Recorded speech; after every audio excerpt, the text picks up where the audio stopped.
Independence through our hard work, determination, and self-belief.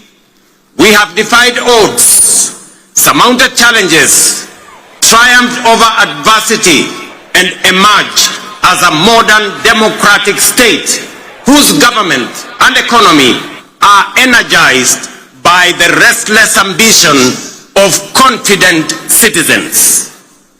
Our forefathers knew, as we do, that we, the people, are the foundation, the pillars, and the engine of this nation, and that only we can do the work of building the Kenya we want.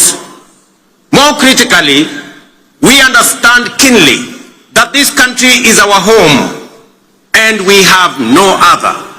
This is why, wherever they go all over the world, Kenyans never forget their homeland and vigorously contribute to nation building. We are acutely aware that although we have given a decent account of ourselves since the first Madaraka day, we are quite far from where we ought to have reached. It is time for us to reflect on the state of our collective self-belief as a people, because without it, we lose all the opportunities that come with Madaraka. We all know that Kenya is not short of imaginative strategies and bold visions. In fact, so good are some of our plans that other countries have successfully implemented them and achieved impressive progress. Our biggest problem has always been one of implementation and execution. The faith to believe in our plans for change, the courage to execute, and the patience and focus to get it done. Some do not believe that we deserve the good that comes with positive change. Others think we are too poor or even in the wrong part of the world. Yet still, others do not want to see changes that benefit ordinary people or make life better for everyone. Today, ladies and gentlemen, I want to persuade the doubters that no one else is going to bring change except us, and that the only way to build the Kenya we want is by embracing change, however uncomfortable it may seem at first, and that we must possess the self-belief individually and collectively to approach our tasks boldly, confidently, and with determination in order to deliver new, more and better, sooner rather than later. Ladies and gentlemen, over 2.5 years ago, we embarked on an ambitious journey of national renewal powered by the bottom-up economic transformation agenda and rooted in the will and sovereign consent of the people of Kenya. Bottom-up is not just a mere slogan. Today, it is a lived reality for millions of Kenyans, transforming lives and reshaping destinies across the country day by day. This agenda is the expression of a deeper yearning among Kenyans to take control of their own fate and break free from a long history of hopelessness, dependence, and exclusion. This renewal of our commitment to deliver on the fundamental mandate of Madaraka is inspired by the enduring spirit of self-determination through which we vow to give ourselves not only what was denied us during colonialism, but also what every citizen and every human being deserves. That is liberty, dignity, security, and opportunity. Madaraka affirms our collective faith, shared across generations of Kenyan patriots, that through hard work, innovation, and resilience, our farmers, traders, young people, workers, and professionals will rise to the occasion. With the strength of our imagination and effort, we can and must transform this nation with the imagination of our own minds and the work of our own hands. I speak to you today with a deep conviction that our country is firmly on the path to stability and progress. We have weathered turbulent times, navigated serious challenges, and through courage, policy decisions pursued with resolve, we have not only stabilized our economy, but also charted a clear course to long-term prosperity. Since August 2022, Kenya has recorded an average annual growth of an average of 5%, outperforming the global average of 3.3% and the regional average of 3.8%. Just last month, the International Monetary Fund projected our GDP to reach US dollars 132 billion. That is 17 trillion Kenya shillings, making us the largest economy in our region and the 6th largest economy in our continent.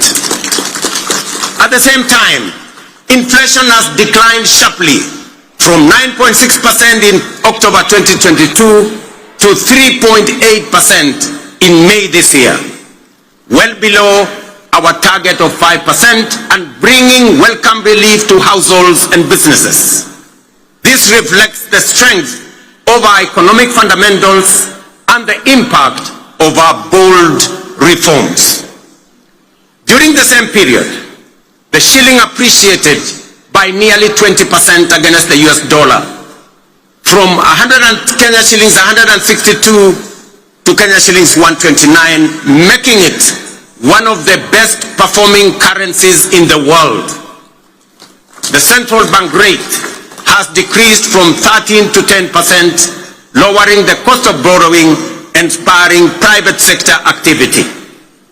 Additionally, our foreign exchange reserves now stand at US dollars 10 billion, extending our import cover from 2.5 to 4 months. Ladies and gentlemen, the affordable housing program stands as a powerful symbol of the socio-economic transformation underway across Kenya. Last week, I had the privilege of handing over keys to the first 1,080 social housing units in the new Mukuru estate in Nairobi. As I said then, while it was a life-changing moment for the new homeowners, it was equally one of the most profound and consequential days in my political career to witness how a deliberate government policy can uplift lives, restore dignity, and offer hope to communities that have long lived on the margins of our society. Vulnerable, forgotten, and neglected. It also marked a proud milestone for Kenya and demonstrated that ambitious national programs can be successfully implemented to deliver tangible benefits to ordinary citizens and fundamentally reshape our understanding of meaningful change. To see families move from the hardship of overcrowded slums to the relative comfort of permanent homes, complete with electricity, running water, and clean cooking gas, was a powerful reminder of what pro-people policies can deliver and the great things we can achieve together when we focus our thoughts and energy on possibilities and action rather than obstacles and doubt. A little over 2 years ago, many were skeptical when we said that ordinary Kenyans can begin owning homes through a rent-to-own model, using the same amount they pay in rent. Today, that bold promise is being fulfilled. We saw the joy of Cherusha Mudhoni, a mother of 3, grandmother of 4, and second-hand clothes trader from Mukuru kwa Ruben as she stepped into her new home. Here in Homa Bay County, the county of limitless opportunities. Just 2 days ago, I had the pleasure of handing over keys to the first occupants of 110 affordable housing units at Boma Yangu Housing Estate right here in Homa Bay. Among the new proud homeowners, some of whom are with us here today, were Kennedy Otieno Odede, a border writer, Helen Atieno Osala, a mama samaki at the new modern fish market here in Homa Bay, Geoffrey Othiambo Nyasuda, a Jua Kali fabricator, and Vincent Ocheng Onyango, a security guard. The journeys of new homeowners like Jerusha Mudhoni in Mukuru, Kennedy Odede here in Homa Bay, and thousands of others across the country, from the dehumanizing squalor of informal settlements to the security and pride of permanent homes, stand as a powerful testament to the transformative promise of bottom-up empowerment. They prove that with vision and resolve, courage and conviction, we can lift even the most forgotten among us into lives of dignity, hope, and limitless possibility. Ladies and gentlemen, if you didn't understand what we meant by bottom-up, now you do. If you didn't believe, now you believe. And if you thought it was a fantasy, as contributors to the housing levy, you are now witnessing and making history that will be remembered for generations to come in the history of Kenya. We are firmly on course to delivering 150,000 housing units under the Affordable Housing Program, which have been under construction since September 2022, with 11,000 units already available for occupation. Very soon, I shall be handing over keys to new homeowners in Bahati, in Nakuru, in Elbakon, in Nakuru, in Mabera, in Kuria West, in Mgwen, in Nandi, in Milimani, in Kakamega, and also in Vihiga counties, Nanyuki, and many others across the country. The bottom-up transformation is reaching every corner of Kenya, leaving no one behind. Beyond providing dignified shelter, this transformative program is driving job creation, having already generated over 250,000 jobs.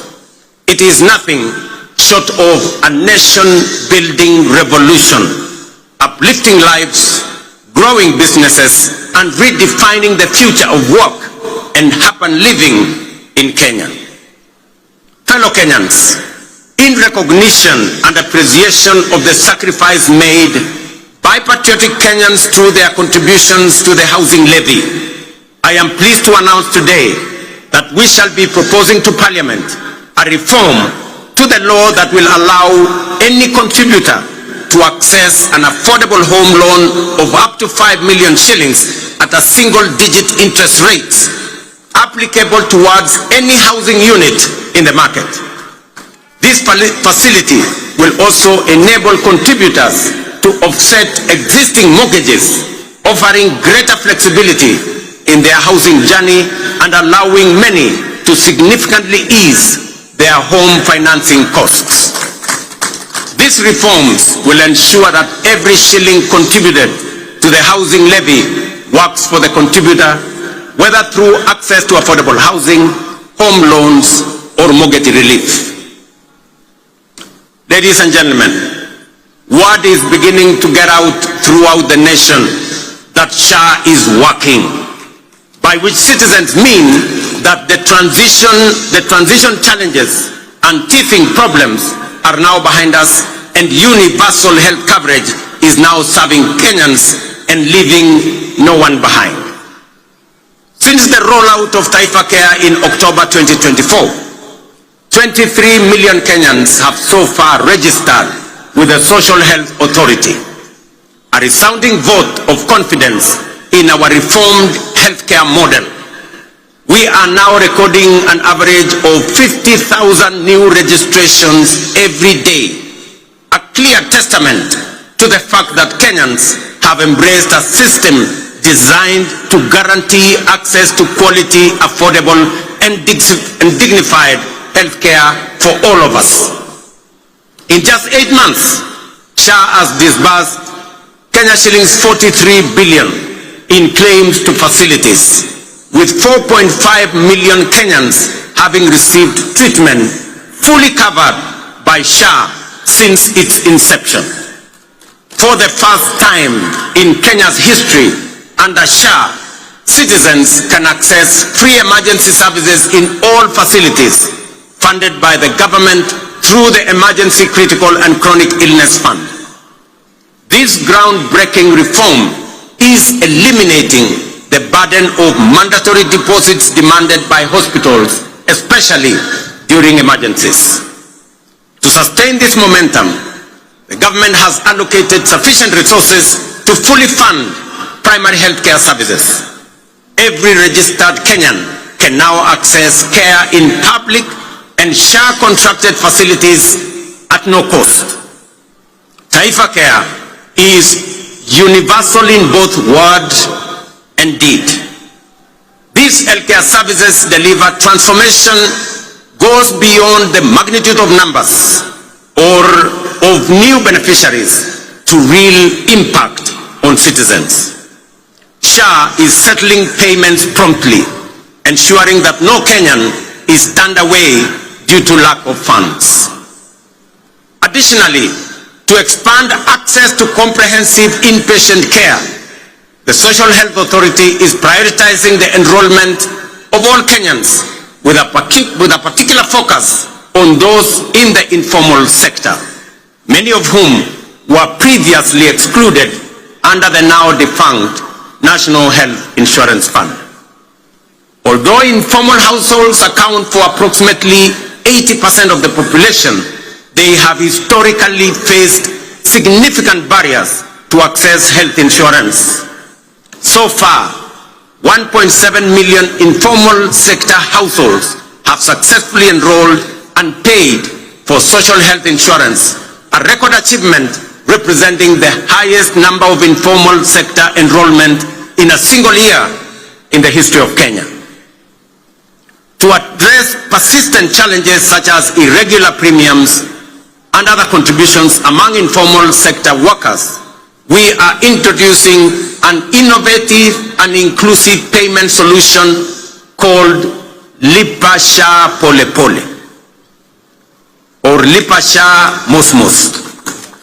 This initiative enables Kenyans to remit their annual SHA contributions through flexible, manageable installments, whether monthly, weekly, or even daily, based on their financial ability. It ensures families maintain continuous health coverage without financial strain, while simultaneously promoting the sustainability of the health insurance fund. Lipa Sha Pole Pole has been made possible through a strategic partnership between the Ministry of Health, the Ministry of Cooperatives and MSMEs, mobile network operators, and financial institutions through the Hustler Fund. The system is simple and accessible to citizens.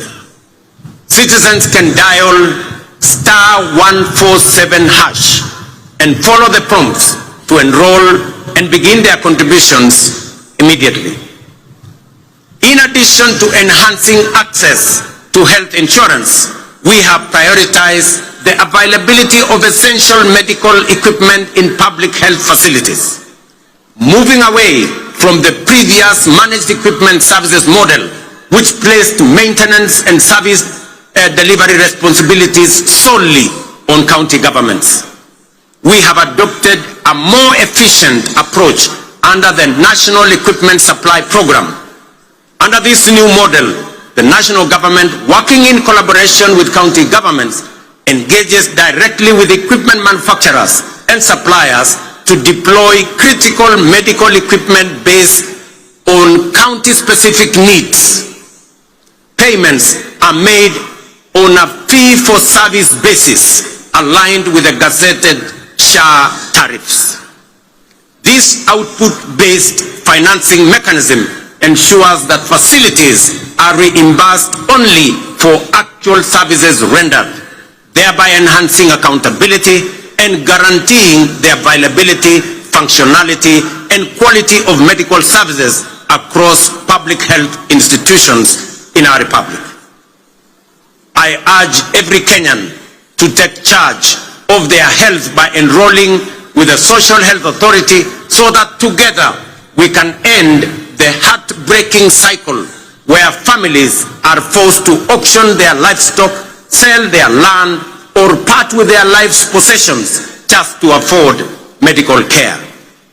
No Kenyan should choose between life-saving treatment and their dignity.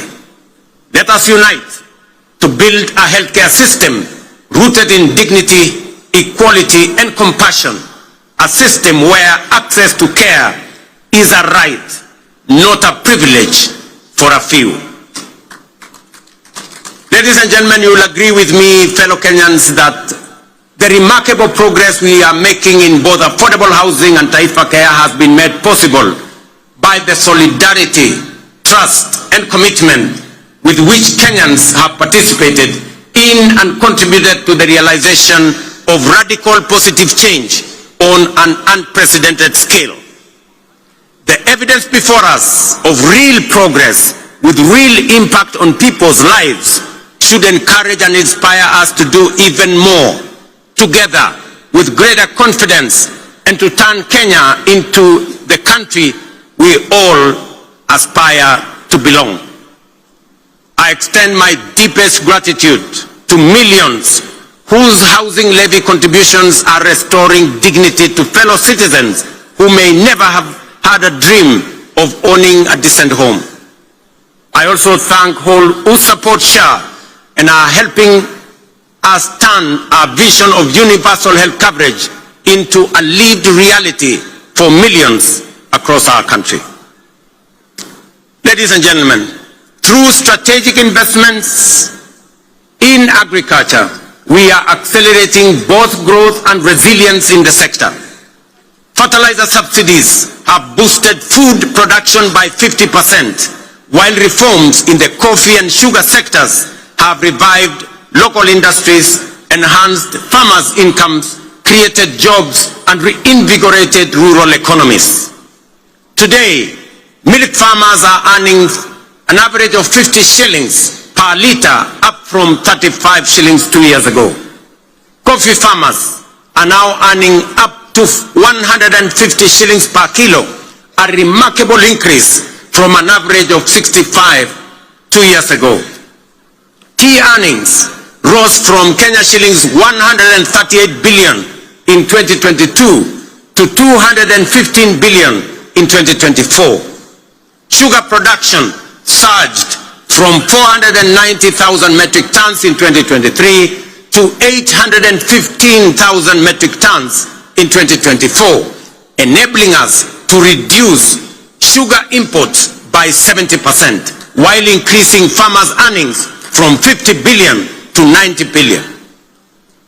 We have intervened with consistency and focus to ensure sugarcane growers receive fair returns for their deliveries and that they get paid in full and on time. To anchor these gains sustainably, we must recognize that increasing the efficiency of milling plants is central to farmers' interest. Efficient mills are more profitable and offer farmers optimal returns. Conversely, outdated mills, some of which run on plants that are over 50 years old, recover only 1 ton of sugar from nearly 20 tons of cane, shortchanging our growers and robbing them of their sweat. In this connection, the recent competitive leasing of 4 state-owned factories, Nzoia, Chemelil, Sony, and Moroni, is another strategic step to inject efficiency, restore profitability, and safeguard farmers' livelihoods. Our goal is to modernize the mills, ensure prompt payment to farmers, workers' salaries and wages, and transform these once struggling factories into productive and sustainable enterprises. For years, these factories were a financial burden on the exchequer, surviving only on repeated taxpayer-funded bailouts while failing to pay farmers and workers. The government of Kenya has acknowledged its limitations in managing these mills. Let it be clearly understood that neither the factories nor their assets, including land, have been sold. They remain public property, leased under strict terms to private sector players to deliver shared value and revive the industry for the benefit of farmers, workers, communities, the sector, and the nation. As we dedicate our efforts to nation building, we are also preparing Kenya to thrive in an increasingly competitive, complex future. This requires equipping our learners with the knowledge, skills, and mindset necessary to seize opportunities and contribute meaningfully to national development. Guided by bold recommendations from the Presidential Working Party on Education Reform, we are undertaking the most transformational shift of our education system in over 6 decades. We have successfully transitioned to a competence-based education system, moving away from rote learning towards a dynamic, skills-based approach aligned with the 21st century needs and our socio-economic goals. Our next priority is to ensure every school has infrastructure and equipment needed to support both learners and teachers. To support this transition,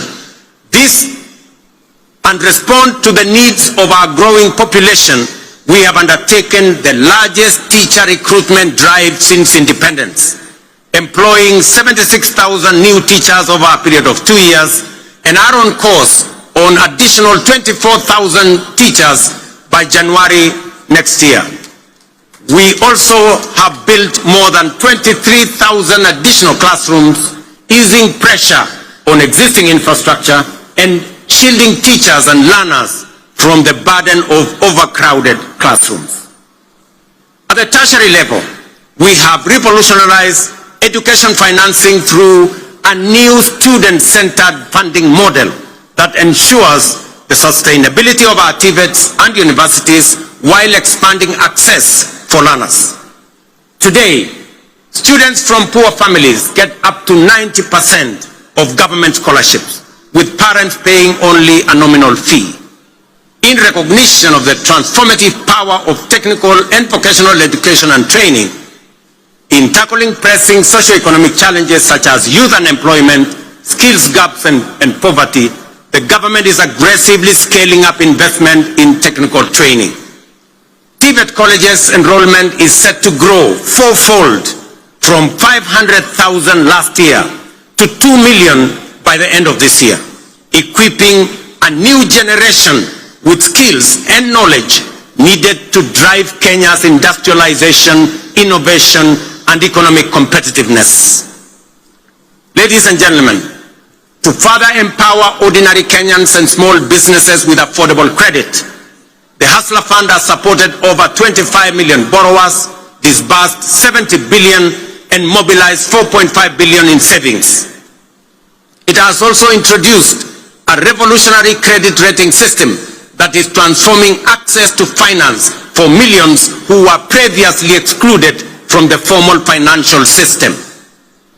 The Hustler Fund credit rating system is designed to offer fair and transparent assessment of creditworthiness. It serves as an alternative form of soft collateral for individuals at the base of our economy, the historically excluded majority who lack access to formal financing guarantees such as payslips, title deeds, or other traditional forms of collateral. To date, over 4.5 million beneficiaries with strong credit scores have been qualified for increased loan limits. Notably, 400,000 of them are now eligible for loans of up to 150,000 without any other collateral except their credit score, bringing them into direct engagement with commercial banks. This effectively integrates them into the mainstream financial system, unlocking greater economic opportunities for them. As part of this financial empowerment program for those at the base of our economy, I am pleased to announce that in recognition of the immense potential of our young people, their critical role in the economy, and their capacity for creativity and innovation, the government of Kenya has partnered with the World Bank to roll out the 20 billion National Youth Opportunity Towards Advancement Project, commonly known as NYOTA. This initiative aims to empower over 800,000 young people aged between the ages of 18 and 29 years, and up to 35 years for those with disabilities, by enhancing their employability through skills, training, on-the-job experience, recognition of prior learning, and entrepreneurial development, and the promotion of a savings culture. The NYOTA project leverages the Hustler Fund platform and has already attracted over 1 million applicants for its business support component. This initiative targets at least 70 young people in every ward across Kenya, offering grant funding, business training, and market linkages. We have committed 5 billion Kenya shillings in grants to support 100,000 young people. Each will receive Kenya 50 shillings grant in seed capital to start their entrepreneurial journey by August this year. I am equally pleased to report to the nation that effective this week, we will commence the nationwide rollout of Climate Works, a bold and ambitious initiative aimed at engaging over 110,000 young people across the 47 counties in meaningful work that strengthens their nation's resilience, beginning with informal settlements. Launched last year in Nairobi, the program has recorded significant success and is now being expanded to the remaining 46 counties. Structured as a social protection program, Climate Works will engage youth to deliver vital public goods, including the construction of roads, the planting of trees, and the improvement of environmental sanitation within their localities. Through Climate Works, we are not just offering a paycheck for today. We are providing financial relief and a bridge to future opportunities, enabling young people to pursue their next steps, whether in launching a business, furthering their education, or stepping into long-term employment. So vijana wa Homa Bay, mujipange kuanzia next week. Ile ilikuwa inaitwa kazi mtaani, sasa itaanza Kenya mzima, na vijana 110,000 watapata nafasi ya kushiriki katika kazi hiyo. Ladies and gentlemen, the blue economy is a central pillar of the bottom-up economic transformation agenda with vast potential for job creation, food security, revenue generation, and rural development. Many nations have leveraged their marine resources for prosperity. It is time for Kenya to do the same. That is why this Madaraka, themed around the blue economy and maritime affairs, is being marked here in Homa Bay, the bay of endless opportunities. When we speak of unutilized opportunities and untapped potential in the blue economy, Homa Bay in many ways mirrors the promise of Kenya itself. Kenya has the capacity to become a maritime powerhouse. It is time to act, time to do something bold, ambitious, and transformative with this opportunity. Recognizing this opportunity, the government of Kenya is prioritizing the blue economy as a key frontier for national socio-economic transformation. We are making deliberate and strategic investments in sustainable fisheries across lakes, dams, and oceans. A flagship initiative is the Kabonyo Fisheries and Aquaculture Services and Training Center of Excellence in Nyando. Once operational, it will produce 7 million fingerlings quarterly to restock Lake Victoria and drive research, training, and innovation. The facility will house a Nile Perch Innovation Center, an Aquaculture Resource Center, and the Kenya Fishing School, positioning Kenya as a regional aquaculture leader. Similarly, the Sagana Aquaculture Center is being modernized to serve as a national breeding hub to warm water species like Nile tilapia and African catfish. These initiatives will boost aquaculture productivity, improve nutrition, and expand livelihoods, aligning with Kenya's Vision 2030 and the bottom-up economic transformation agenda to expand fish farming into arid and semi-arid regions. In Mount Kenya's highlands, the Kikanjo drought hatchery is being upgraded to resolve issues like fingerling shortages and high costs, ensuring trout farming remains viable in cooler regions. At the coast, the National Mariculture Research and Training Center in Shimoni, under the Kenya Marine and Fisheries Research Institute, is cultivating maritime species like milkfish, mud crabs, seaweed, oysters, and prawns. This initiative aims to create jobs and improve livelihoods for about 200,000 people across 5 coastal counties. The development of Liwatoni and Shimoni fishing ports will further expand deep sea fishing capacity to 24 vessels, fully unlocking our maritime potential. We have completed 7 modern fish landing sites on the Indian coast and 3 on the shores of Lake Victoria.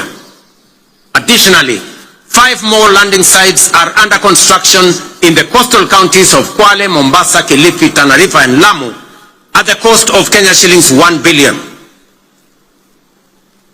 Due for completion by September this year. 9 new landing sites are also planned around Lake Victoria in Kisumu, Busia, Siaya, Migori, and Homa Bay with a budget of Kenya shillings 1.5 billion. To strengthen the fisheries value chain, we are also building modern fish markets with cold storage and hygiene facilities. In the coast, markets are being constructed in Likoni, Malindi, and Kibuyuni.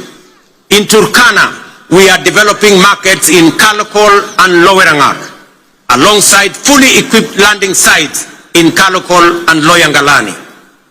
Collectively, these investments aim to cut post-harvest fish losses, currently estimated at between 30 and 40%, and create new economic opportunities for women and young people. The blue economy currently contributes 36 billion to our economy, which is only 0.6% of our GDP, but has the potential to contribute Kenya shillings 400 billion through both capture and culture fisheries. To meet this rising demand and ease pressure on wild stocks, we are promoting cage farming in Lake Victoria. As of 2024, over 4,000 cages have been established in Kisumu, Siaya, Homa Bay, Migori, and Busia, producing 12,000 metric tons annually, mostly of Nile tilapia. Ladies and gentlemen, over the past 2.5 years, we have constructed 1,800 kilometers of new tarmac roads and maintained over 134,000 kilometers, surpassing our targets, unlocking markets, empowering rural communities, and supporting key sectors such as agriculture and housing. Discussions have been concluded on the extension of the standard gauge railway from Naivasha to Kisumu and onward to Malaba. Additionally, by July this year, construction will commence on the dual carriageway from Rironi to Mau Summit, eventually extending through Eldoret to Malaba. Ladies and gentlemen, as we often say here in Kenya, any time is tea or coffee time, which explains why instant coffee is a favorite for many. Yet we must all agree that while instant coffee is good, there are no instant solutions to the enduring and demanding tasks of nation building.